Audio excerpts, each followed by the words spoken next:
তাই গৌর সীতান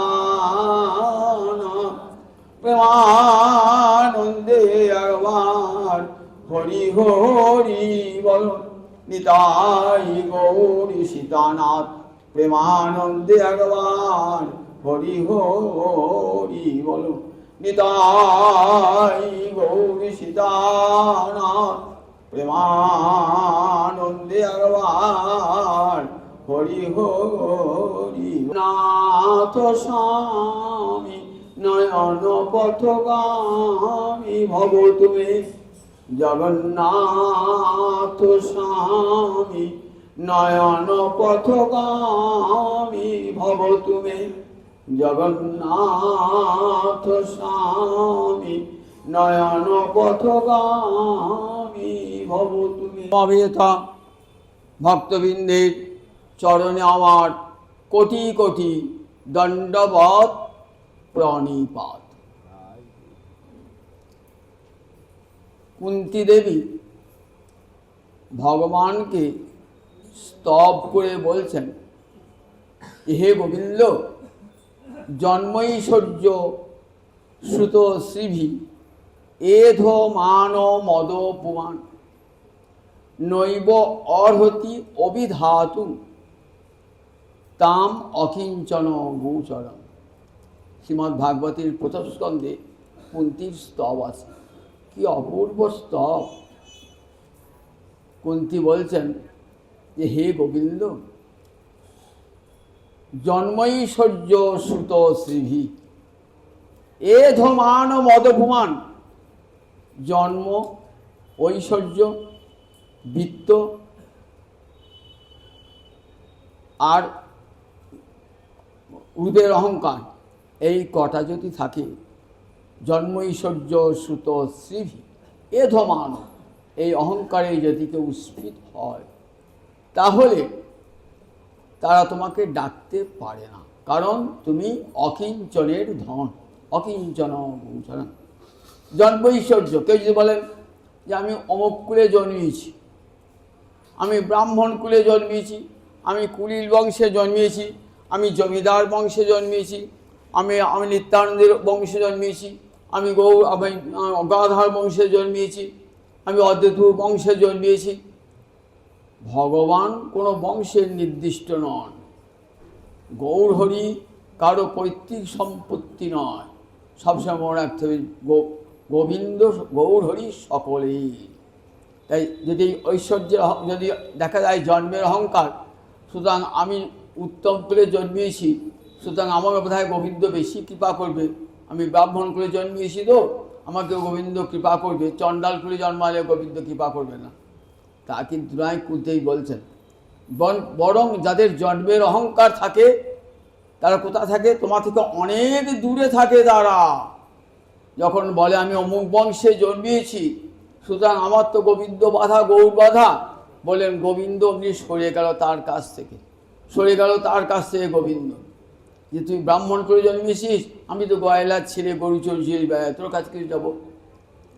তাই দূরে সরে চলে যান যেখানে অহংকার, বিন্দুমাত্র অহংকার আছে।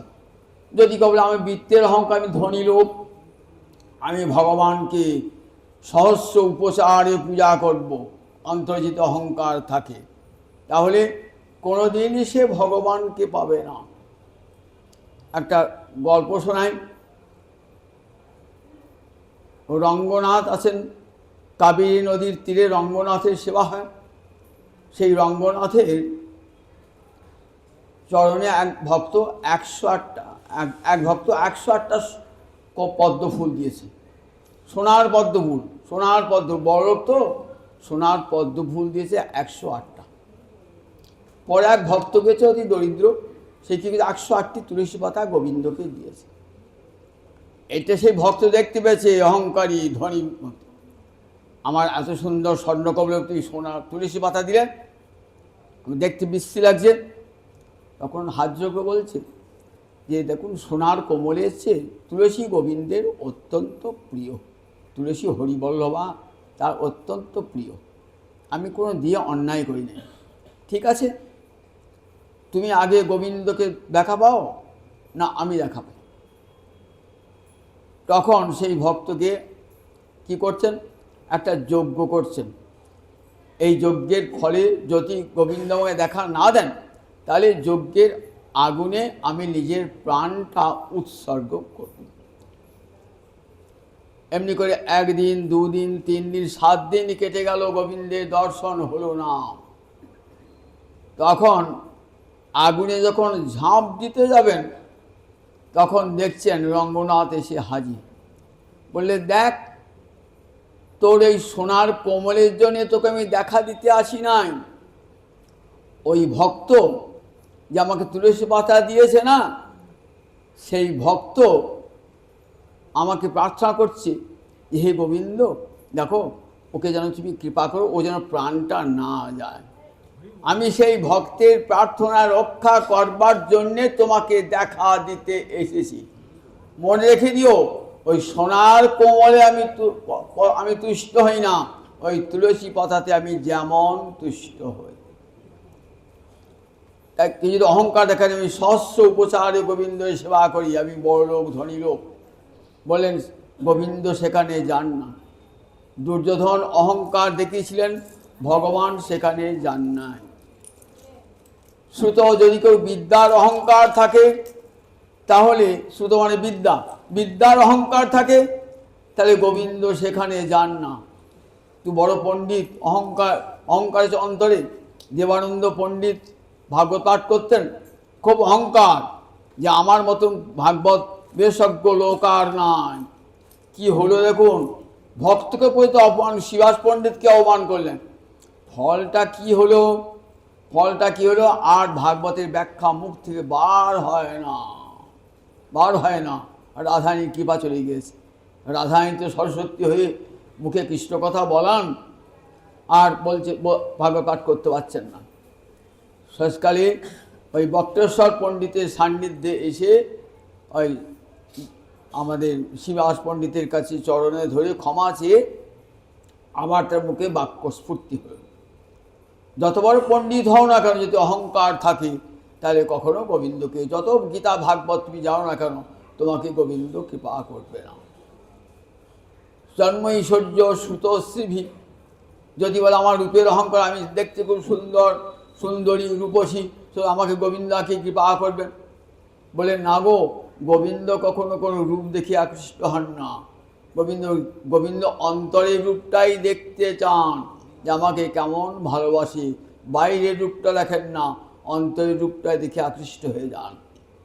তাই জন্ম ঐশ্বর্য শ্রুত শ্রীভি, কুন্তী বলছেন, জন্ম, ঐশ্বর্য, বিদ্যা এবং শ্রী, এই চারটে অহংকার কারু থাকে, তাহলে হা গোবিন্দ কৃপা করো বলে তোমাকে ডাকতে পারে না।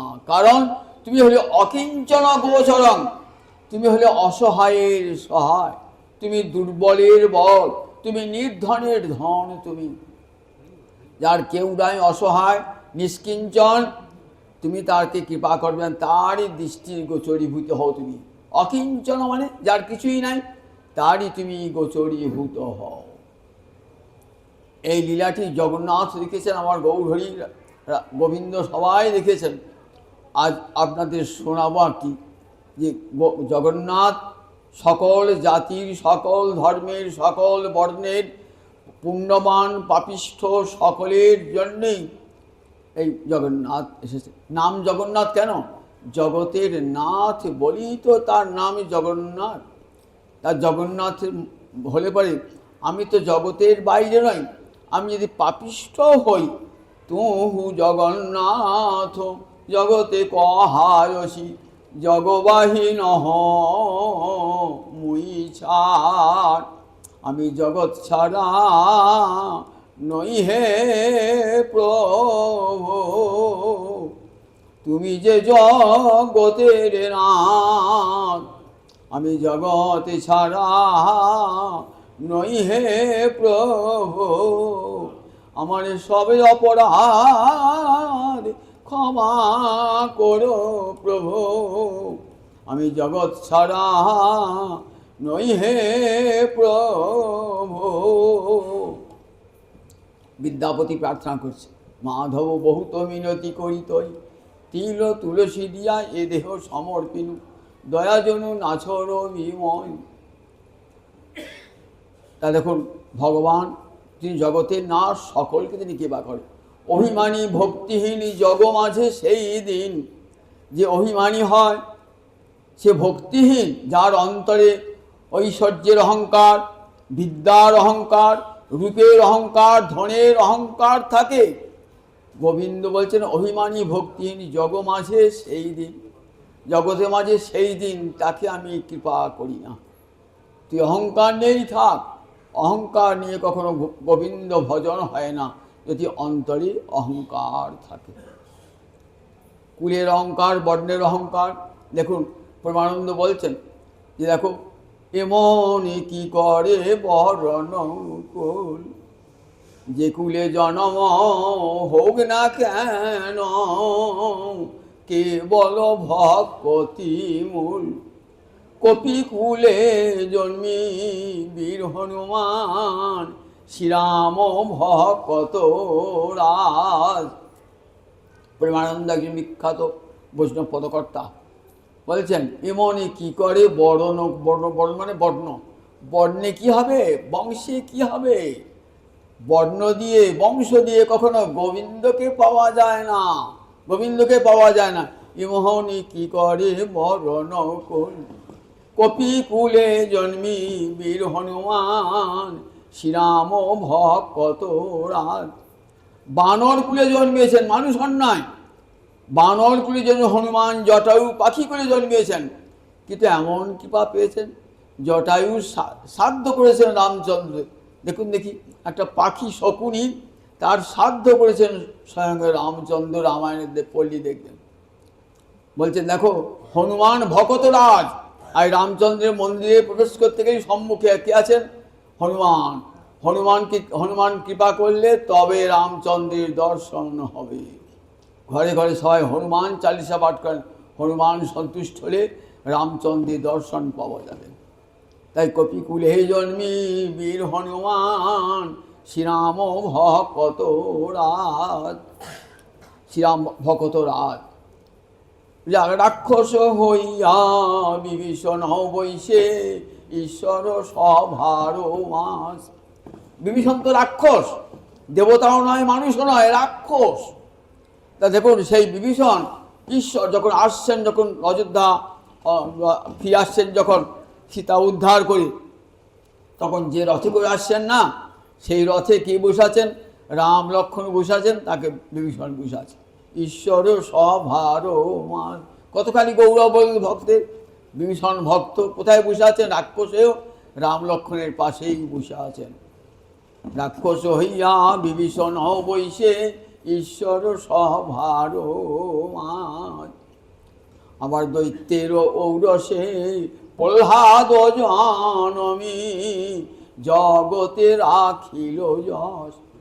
স্ফটিক স্তম্ভেতে প্রকট নরহরি, হইলা যাহার বশ গো, হইলা যাহার বশ। দৈত্যের ঔরসে প্রহ্লাদ জন্মি।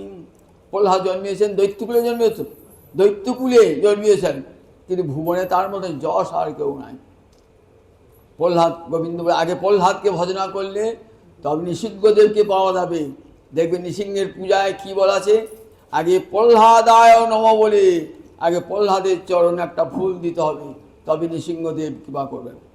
প্রহ্লাদং পূজয়েত অগ্রে, আগে প্রহ্লাদকে উপাসনা করবে, পূজা করবে, তারপরে নৃসিংহদেবের কৃপা পাবে। দৈত্যের ঔরসে প্রহ্লাদ জনমি, ভুবনে রাখিল যশ। স্ফটিক স্তম্ভেতে প্রকট নরহরি। গোবিন্দ আবির্ভূত হলেন কোথায়, থামের মধ্যে, থামের মধ্যে আবির্ভূত হলেন। স্ফটিক স্তম্ভেতে প্রকট নরহরি, হইয়া যাহার বশ। বাবা জিজ্ঞেস তো, হরি কোথায় আছে রে? বলছে আমার হরি সর্বত্র বিরাজতে। আমার হরি এমন কোনো জায়গা নাই যেখানে আমার হরি নাই, আমার হরি সর্বত্র বিরাজতে। এ থামে আছে, বলে পশ্চিমে পিতা, দেখো পিতা দেখো। যখন হিরণ্যকশিপু রাক্ষস তো, দৈত্য তো, এমন করে একটা ঘুষি মেরেছেন না, একবারে থামটা মর্মরকে ভেঙে থাম থেকে বেরিয়ে এলো একবারে।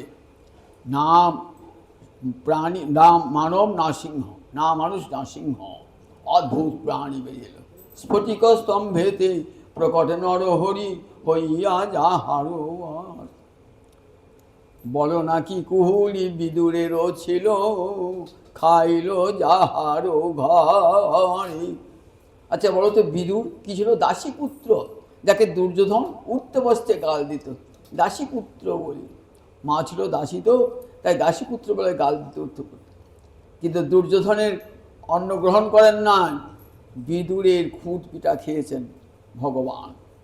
দেখো, বলো নাকি কুহুলি বিদুরেরও ছিল, বলো নাকি কুহুল বিদুরেরও ছিল, খাইল যাহারও ঘরে, যাহার ঘরে ভগবান খেয়েছেন। আবার দেখো, চণ্ডাল হইয়া গুহক চণ্ডাল বরে।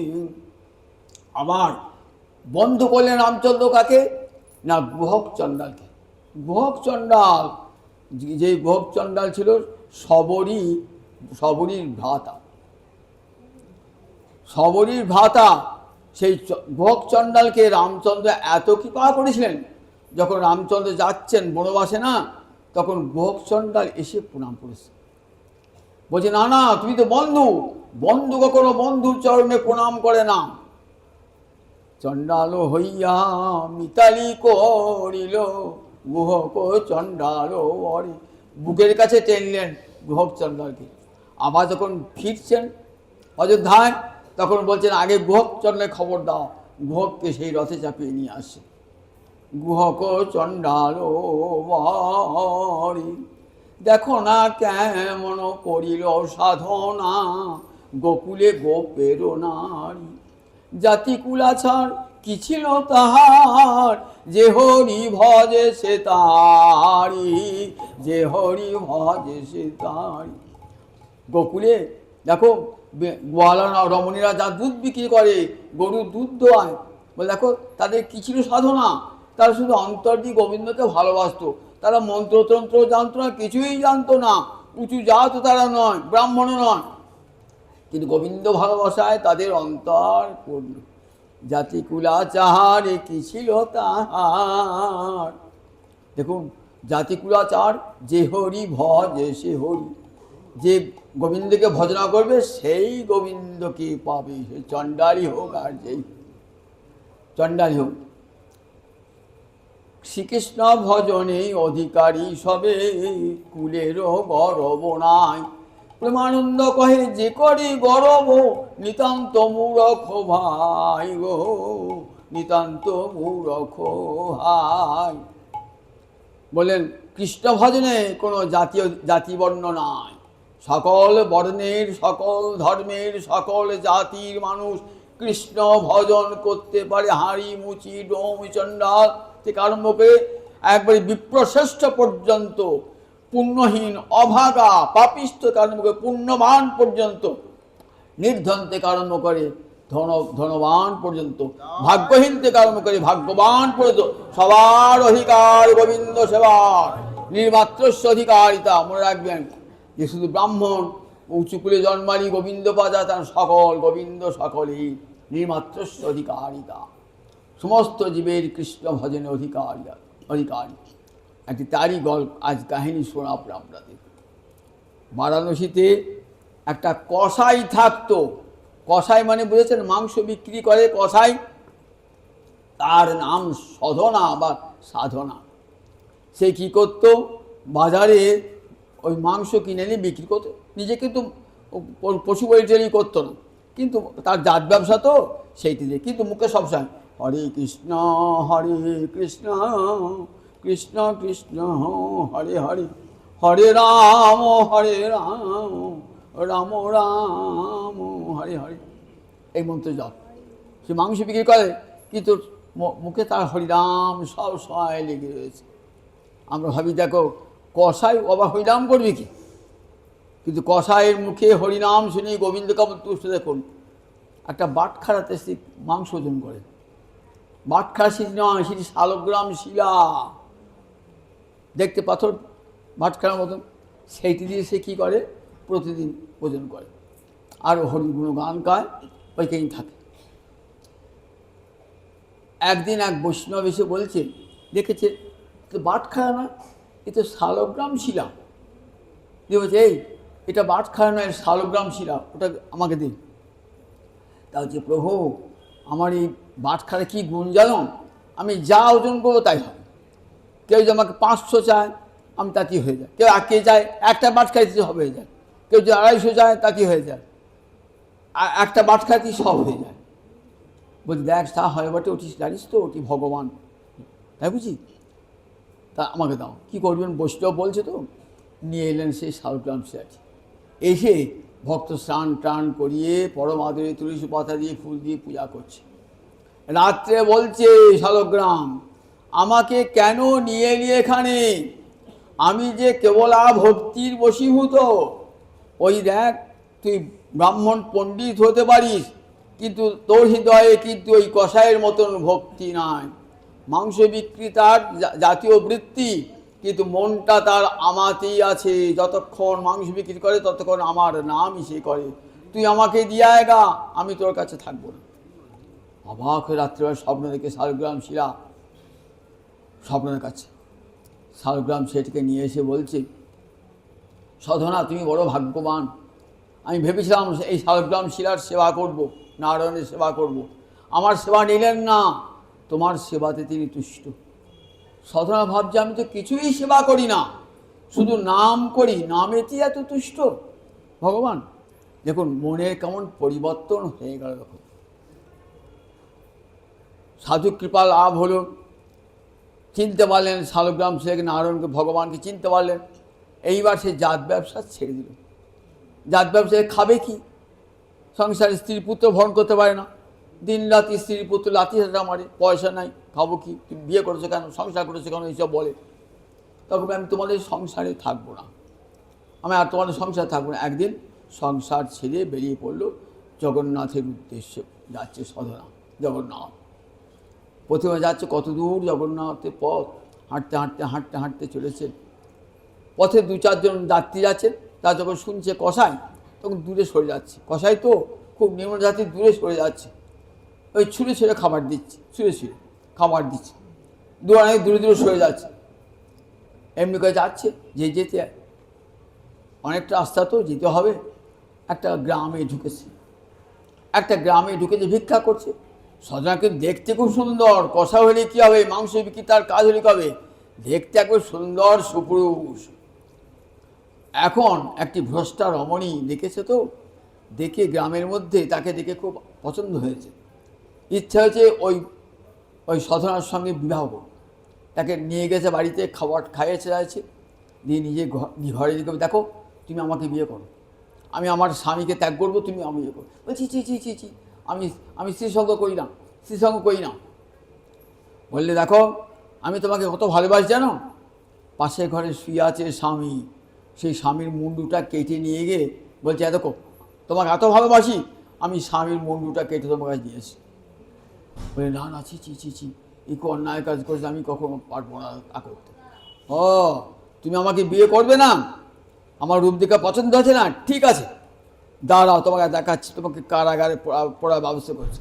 কাটা মুন্ডুটা নিয়ে চিৎকার করে পাড়া প্রতিবেশীকে বলছে, দেখো গো এই লোকটা সাধু বটে, সাধু নয়, সাধুর বেশটা ধরেছে, ভণ্ড।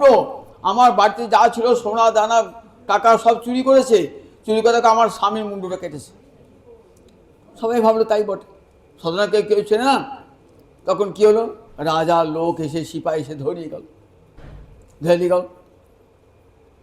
চলে গেলেন সাধনা চলে গেলেন।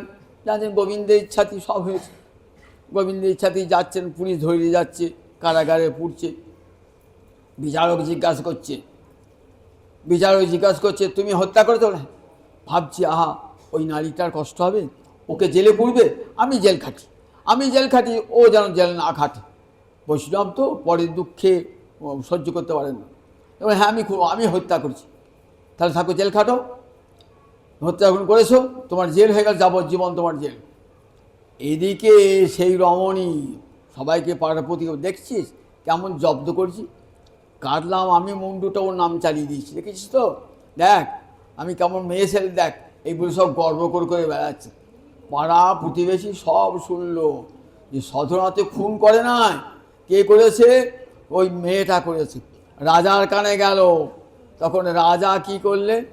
রাজা তখন ওই সধনাকে কারাগার থেকে মুক্ত করে ওই রমণীকে কারাগারে পুরে দিল।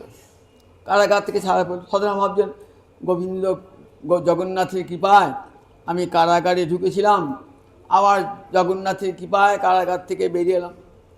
যাচ্ছেন জগন্নাথের পথে, জগন্নাথ দর্শন করবার জন্যে সঙ্গে যাচ্ছে কত আরোহী। যখন শুনছেন কসাই দূরে সরে যাচ্ছেন, দূরে সরে যাচ্ছেন, ছুঁড়ে খাবার দিচ্ছেন, ঘৃণা কসাই বলে তাকে অনেক দূরে সরিয়ে দিচ্ছেন। এদিকে জগন্নাথ বলছেন পাণ্ডাগণকে, আমার ভক্ত সধনা আসছে, তাকে নিয়ে এসো। আমার ভক্তকে কেমন করে আনতে হয় জানো? আমার ভক্তকে এগিয়ে গিয়ে আনতে হয়, প্রত্যুত গমন করে আনতে হয়। যাও পালকি নিয়ে যাও, পালকি নিয়ে গিয়ে আমার সধনাকে নিয়ে এসো। জগন্নাথের পাণ্ডারা পালকি জয় করছে, কে সধনা, কে সধনা। যাচ্ছে বহু দূর গিয়ে দেখছেন একটা ভক্ত আসছে, হাতে শালগ্রাম শিলা। তোমার নাম করতে আসছেন তো? তোমার নাম সধনা? বলে হ্যাঁ।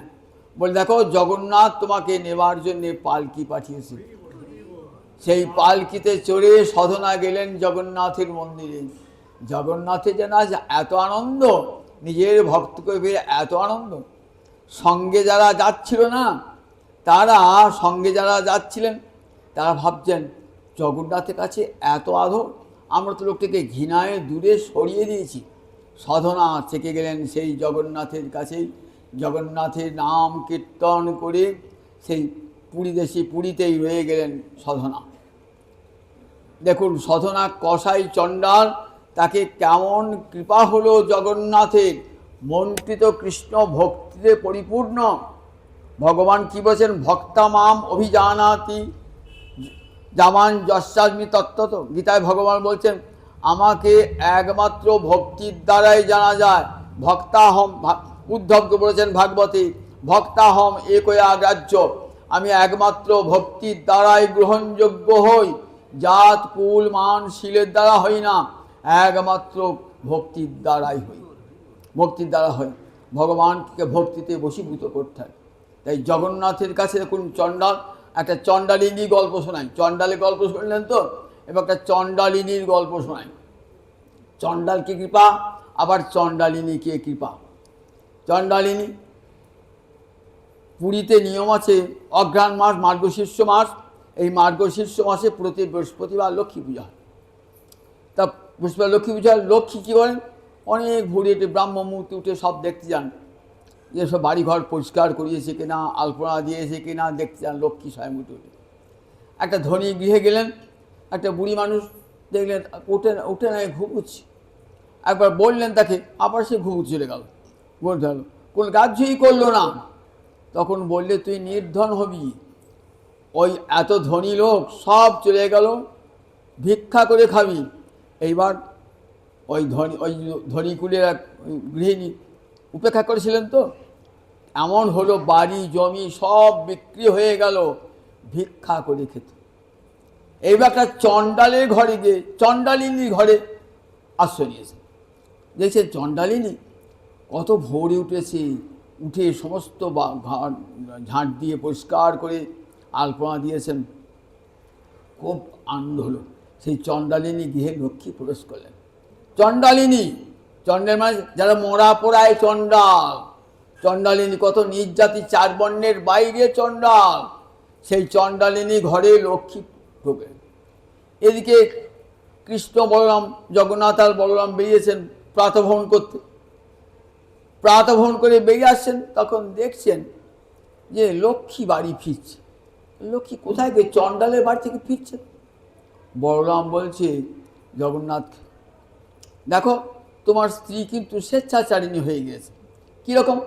আমাদের কাছে আমাদের কোনো অনুমতি না নিয়ে কোথায় চলে গেছেন? চণ্ডালিনী গৃহে। যে চণ্ডাল অস্পৃশ্য, সেই চণ্ডালিনী গৃহে গিয়েছেন। শোনো, যদি আমাকে তোমার কাছে রাখতে চাও ভাই, তাহলে ওই তো বউকে ত্যাগ করতে হবে। আর ক্ষমা করে দেন না, একবার ক্ষমা করে দেন। বলেন না না না, তাহলে আমাকে ছেড়ে দাও, আমি বললাম তোমার কাছে থাকবো না, তুমি তোমার স্ত্রীকে নিয়ে থাকো। কি করবেন তখন? আজকে তুমি জবাব দিয়ে দাও, লক্ষ্মীকে বলে দাও যে আর তোমার মন্দিরে প্রবেশ নিষিদ্ধ। এবার লক্ষ্মী এসেছেন না, তখন জগন্নাথ বলছেন, দেখো দাদার আদেশ, তুমি কি তার মন্দিরে প্রবেশ করবে না। মন্দিরে পর কী দোষ করেছে? তুমি চণ্ডালিনী গৃহে গেছো, তাই বুঝি? ঠিক আছে, আমি চললাম। লক্ষ্মী তো চলে গেলেন। এদিকে জগন্নাথ বলরাম বসে আছেন। এখনো পর্যন্ত আমাদের সকালের খাবার তো পৌঁছালো না। মান্যবার ভোগ করে তো বাবা, কত বেলা হয়ে গেল, এখনো তো খাবার পৌঁছালো না। দেখো জগন্নাথ, দেখো তো কি হলো। জগন্নাথ গিয়ে দেখছেন লক্ষ্মী নাই। লক্ষ্মী না থাকি বা তার সরাসরি গ্রন্থ আছে, খুঁজে খুঁজে তার সবাই পালিয়েছে, লক্ষ্মীর সঙ্গে যারা ছিল সবাই পালিয়েছে। আচ্ছা, সবাই যদি পালিয়ে যায়, তুমি রান্না বান্না করো না। কী করে রান্না বান্না করবো? উনুনগুলো সব ভেঙে দিয়ে গেছে, উনুনগুলো একটাও নাই। তাহলে দেখো না কোথাও কোনো খাবার আছে কিনা। বললেন ভাড়ার ঘর শূন্য, কিছু খাবার নাই। এই বাবা, এর মধ্যে কবার খাওয়া হয়ে যায়, এখনো পর্যন্ত খাবার পৌঁছালো না। তাহলে এখন কি করা যায়? খুব ক্ষুধা পেয়েছে বলরাম কৃষ্ণের, চলো আমরা দেখি কোথাও কোনো খাবার পাই কিনা দেখি। যাচ্ছেন দুই ভাই, ক্লান্তি, অনেকটা বেলা হয়ে গেছে, বেলার মধ্যে কবার খায়? 52 খায়। নীলাচলে হে ভোগে তোমার হয় 52। ভোগার্থী গানে কি গান?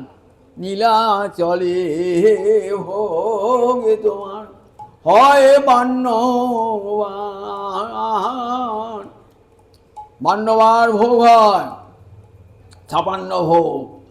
আর কিছুই জুড়ল না। বেলা 12টা বাজতে চললো, আর কিছুই জুড়ল না। সকালে খাবার নাই, মধ্যে খাবার নাই। দেখো হাত ধুতে না ধুতে আবার খাবার, হাত ধুতে না ধুতে খাবার। কি বলছেন ইন্দ্রদ্যুম্ন রাজা, যে তোমার যেন হাত শুকোবে না, তোমার হাত ধুয়ে যে মুখ হাত ধোবে আবার খাবার পৌঁছে যাবে। বলছে তাই হবে। কতবার খাওয়া যায়, খাবার জন্য না। দুই ভাই মুখ হয়ে কী করছেন? গ্রামে ঘুরে বেড়াচ্ছেন। গ্রামে যাচ্ছেন, খুব কী করবেন, জল খেয়েই পেটটা ভয়। জল একটা ভালো সরবত দেখছি, জল খেয়েই পেটটা ভয়। ও বাবা, জল খেতে গিয়ে দেখছেন পুকুরের জলটা শুকিয়ে গেল। এ বাবা, তাহলে কাঁটা খাবো নাকি? পালিয়ে এলেন, চলো গাছের পাতা খাই। ওরকম গাছের শুনলাম, গাছের পাতা খেতে দেখলেন গাছের পাতাগুলো সব শুকনো হয়ে ঝরে পড়ে গেল। এ বাবা, গাছের পাতাগুলো শুকনো হয়ে পড়ে গেল, তাহলে কি খাওয়া যায়? শুনলেন এইখানে দেখো এইখানে একটা গৃহে পূজা হচ্ছে, ভোগরাগ হচ্ছে, তার প্রসাদ ঠাকুরের সেবা হচ্ছে। প্রসাদ যদি প্রসাদ পাবে, বহু লোক প্রসাদ নিয়ে আসছে। একজন বলছে, হ্যাঁ গো মা, আমাদের বড় ক্ষুধা পেয়েছে, দু ভাইয়ের, কিছু খেতে দেবে? তো বলছে কী আছে? এই মুড়ি প্রসাদ আছে, একটু খাও মুড়ি প্রসাদ। তারপর মুড়ি প্রসাদ দিয়েছেন, হাতে করে যে মুড়ি প্রসাদ দিয়েছে, এমন হাওয়া, দমকা হাওয়া এসে মুড়ি উড়িয়ে চলে গেল। হলো না, মুড়ি খাওয়া হলো না, কোথাও জুড়লো না। এদের পেট চাইচুই করছে। এইবার কি করবেন? এইবার বলরাম আর জগন্নাথ কী করেছেন? বলরাম জানো, একজনের বলে এই চণ্ডালিনী গৃহে খুব উৎসবে চলে যান। চণ্ডালিনী গৃহে যাবো, চলো। ক্ষুধায় পেয়ে কী করা যাবে? ক্ষুধা পেয়ে যখন চণ্ডালিনী গৃহেই যায়, চণ্ডালিনী সেই চণ্ডালিনী গৃহে গিয়েছেন। দিয়ে বলছে আগিয়ে এসে, জগন্নাথ বলরাম কৃষ্ণ বলরাম এসেছে, খুব আনন্দ করি। এই তোর হাতে খাবো না, কিন্তু বল দিচ্ছি, তোরা চণ্ডাল, তোর হাতে খাবো না। তাহলে কী করতে হবে? বলে ভালো করে উনুন বাড়িয়ে দে, মাটির পাত্র এনে দিন, আর চাল ডাল সব দিয়ে আমরা রান্না করে খাবো। বলে বেশ তাই দিচ্ছি। উনুন তৈরি করলেন, মাটির পাত্র দিলেন, দিয়ে বললেন জগন্নাথকে। বলরাম বলছে, জগন্নাথ তুমি রান্না করো, আমি স্নান টান করে আসি। জগন্নাথ তো শত চেষ্টা করে উনুন আর ধোয়াতেই পারল না। যতবার উনুন ধোয়া যায়, কেবল ধোঁয়া বেরিয়ে আসছে। বললাম ভাবছি গিয়ে খাবো, বেশ অনেকক্ষণ ক্ষুধা পেয়েছে, নিশ্চয়ই জগন্নাথ রান্না করেছে। এসে দিল হাঁড়ি চয় না, খাবোটা কি? বলে তুমি আচ্ছা পদার্থ বলে, দাদা থাক, এত চেষ্টা করে আমি উনুন ধরাতে পারলাম না, তো যাও আমি আগে দেখি। এবার বলরাম ধরাতে গেল, আবার যতবার বলরাম ধরা যায় তত আগুন নিভে যায় আর ধোঁয়া ওঠে। হলো না। তাহলে এখন উপায় কী? বলরাম বললেন না, জগন্নাথ বললেন, এখন উপায় কী? এখন একটা উপায় হলো যে ওই চণ্ডাল যদি যে কাছে খেতে হবে। ও দেখো গো, তোমার ঘরে যা আছে তাই দাও, অনেক বেলাও হয়েছে, ক্ষুধাও পেয়েছে। তখন সেই চণ্ডালিনী খাবার দিচ্ছেন। চণ্ডালিনী ঘরে রান্না করেছেন কে? স্বয়ং লক্ষ্মী রান্না করেছেন। খেতে খেতে বড়বাবু বলছে, আচ্ছা জগন্নাথ, এই প্রসাদ তো আমরা পাই কোথায়, এই অন্ন তো আমরা পাই কোথায়? যখন কি একবার লক্ষ্মীর হাতের মতো রান্না, এত সুন্দর রান্না কে করলো বলবেনি, এত সুন্দর রান্না। আবার শুধু তাই নয়, খাওয়ার শেষে পিঠে, 3টে পিঠে, পিঠের গল্প জানেন তো? বিদুর ভগবানকে খুদের পিঠে খাইছিলেন তো, যখন কৌরব সভায় গেলেন, কৃষ্ণ গেলেন কৌরব সভাতে, তখন মীমাংসা করবার জন্য গিয়েছেন। মীমাংসা তো হলো না, অনেক বেলা হয়ে গিয়েছে। দুজন বলছে, বন্ধু আমার গৃহে খাবি চলুন। বললেন না ভাই, আমার ক্ষুধা পায় না। কোথায় গেলেন? গেলেন কোথায়? বিদুরের গৃহে। বিদুর কি করতেন না, বিদুর কি খাবে, কিছুই নাই, গুড়ি গুড়ি চাল পেয়েছেন, খুদ যাকে বলে, ভিক্ষা করে পেয়েছেন। সেইটাতে কী করছেন, পিঠে বানিয়ে খাওয়ালেন। খুব কৃষ্ণ তৃপ্ত হয়ে গেলেন। ওই বিদুরের পিঠে খেয়ে, বিদুরের খুদ খেয়েই গোবিন্দ এত আনন্দ। সেই বিদুর আবার এসেছেন যখন জগন্নাথ লীলা হচ্ছে না, এক দরিদ্র ব্রাহ্মণ বেশি এসেছেন, এসে ওই স্বর্গদ্বারের কাছে একটা কুড়ি ঘর নির্মাণ করেছেন। তাকে এখন আছে দেখবেন, পুরী গেলে দেখবেন বিদুর ছাতি বলা হয়। সেখানে বিদুর কী করেন, প্রতিদিন 3টে করে পিঠে বানান, খুদের পিঠে বানান বলরাম, জগন্নাথ, সুভদ্রার জন্য। একদিন বলরামের জগন্নাথের পাণ্ডারা দেখছেন, যখন ভোগ হয়ে যায় কী করে, ভোগটা মন্দিরে আনা হয় না, ভোগ কোথাও ভোগ মন্দিরে ভোগ থাকে, কি করেন না, হাতে গণ্ডূষ নিয়ে আচমন যখন করছেন না, ওই জলেতে জগন্নাথ, বলরামের, সুভদ্রার ছবি ভেসে ওঠে, প্রতিবিম্ব ভেসে ওঠে। কি দেখছেন, কয়েকদিন ধরে ছবি উঠছে না, কি ব্যাপার, প্রতিবিম্ব উঠছে না। আর যদি প্রতিবিম্ব না হোক তাহলে জগন্নাথের ভোগ হয় না, জগন্নাথ ভোগ ফেলে দেওয়া হয়, মাটির নিচে গর্ত করে ফেলে দেওয়া হয়। কেন এরকম হলো? এই কয়েকদিন পর ভোগ ফেলা গেল, জগন্নাথের ভোগ হচ্ছে না। তখন রাজা স্বর্ণকেশরী সংবাদ পেয়েছেন, কেন এমন হলো বলো করি। তখন ওইখানে মূলক দাস বলে এক ভক্ত ছিলেন, তিনি জগন্নাথের প্রসাদ ছাড়া কিচ্ছু খান না, এখন জগন্নাথের প্রসাদ পাচ্ছেন না, কাজে উবাসী হয়ে আছেন। মূলক দাস উবাসী হয়ে আছেন।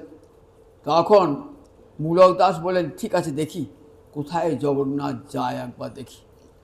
ভোগের সময় জগন্নাথ থাকেন না, কোথায় জগন্নাথ যায় দেখি। একদিন গিয়েছেন বিদুরের কাছে, যখন দেখছেন বিদুর পরমাদরে খাওয়াচ্ছেন, ওই পিঠে খাওয়াচ্ছেন বলরাম, কৃষ্ণ আর সুভদ্রাকে, জগন্নাথ খাওয়াচ্ছেন। তখন বলল, এইখানে ছাড়া আসে প্রতিদিন। রাজাকে গিয়ে সংবাদ দিলেন, জানো পিঠে খাবার লোভে জগন্নাথ তার 56 ভোগ পরিত্যাগ করে বিদুরের গৃহেতে আসেন। তখন থেকেই রাজা বললেন, দেখো আজ থেকে প্রতিদিন ভোগের পর প্রতিদিন 3টে করে পিঠে দেওয়া হবে জগন্নাথ, বলরাম এবং সুভদ্রার জন্যে। আজও দেখবেন ভোগের পর পিঠে দেওয়া হয়, 3টে করে পিঠে জগন্নাথকে দেওয়া হয়। জগন্নাথ সেই থেকে নিয়ম। এখন ওই বিদুর সাথী আছে ওই জায়গাটা, মূলক দাস পরবর্তীকালে বৈষ্ণব, তিনি থাকতেন ওই বিদুর সাথী। এদিকে যখন দিয়েছেন এই শ্রেয়া চণ্ডালিনী ঘরে, যখন দিয়ে শ্রেয়া চণ্ডালিনী ঘরে পিঠে দিয়েছেন, তখন ভাবলে পিঠে পেলে তাহলে নিশ্চয়ই এই লক্ষ্মীর রান্না বটে। তখন বললেন, ক্ষমা চেয়ে নাও। বললাম, বলছি দেখো আমি তো যেতে পারি না, আমি তো দাদা, তুমি গিয়ে লক্ষ্মীর কাছে যাও। লক্ষ্মী এলেন, বললেন ঠিক আছে, আমি তো কোনো অপরাধ করি নাই, অথচ বিনা অপরাধে আমাকে শাস্তি দান করেছেন, বিনা অপরাধী, সেই জন্য আমাদেরকে ক্ষুধার্ত থাকতে হয়েছে, আমি ফিরে যাব, কিন্তু একটা শর্ত, যে আমার প্রসাদে চণ্ডাল ব্রাহ্মণ কোনো ভেদ থাকবে না, এই কথা দাও। সবাই হবে এই মহাপ্রসাদের অধিকারী, ব্রাহ্মণ থেকে চণ্ডাল, কৃমি, কীট সবাই পাবে এই প্রসাদ, কুকুর, বিড়াল, ছাগল, শকুনি সব পাবে এই প্রসাদ। ব্রাহ্মণ এক পাতে, চণ্ডাল ব্রাহ্মণ এক পাতে বসে খাবে। আজ দেখবেন জগন্নাথের মহিমা, চণ্ডাল ব্রাহ্মণ এক পাশে বসে খায়, জগন্নাথের প্রসাদের এত মহা মহিমা। বলেন আমার প্রসাদ যেন চণ্ডাল ব্রাহ্মণ ভেদ না থাকে। তাই জগন্নাথ সকল জাতির জন্য, ব্রাহ্মণ নয়, চণ্ডাল নয়, সকল মানুষের জন্যে, জাতি ধর্ম নির্বিশেষে জগন্নাথ আমার সকলকে কৃপা করছেন জগন্নাথ, সেই জগন্নাথের জয় হোক, জয় হোক, জয় হোক।